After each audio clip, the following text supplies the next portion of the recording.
their lives to stop the advance of the Nazis didn't die in vain. Where then is the road to peace? Well, it's a simple answer after all. You and I have the courage to say to our enemies, there is a price we will not pay, there is a point beyond which they must not advance. Winston Churchill said the destiny of man is not measured by material computations.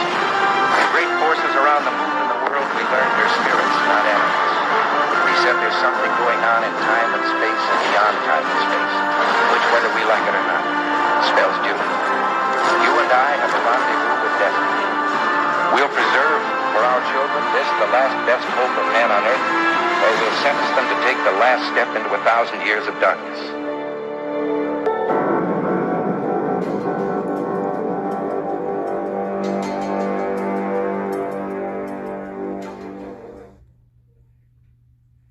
He was talking about Christianity and how if we ever became an atheistic country or a socialistic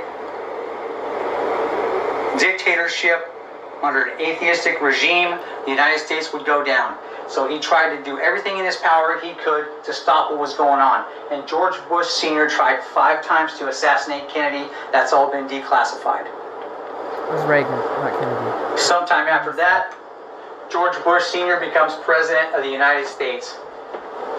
Now, this was a long-range warfare objective to get here, and they finally got there. Once this drug and money laundering system was all set up, they were going to then empower the United Nations to institute a global tax on everyone. At this particular juncture, by then, there's $230 quadrillion in the Sustainable Development Fund that these guys are using as a black ops shadow government bank account. If they install a global tax on everyone in the world, how much bigger is this bank account going to get? At this point, the CIA was just going to be used to continue to go in and soften other countries up in a New World Order effort that was being launched out of the White House.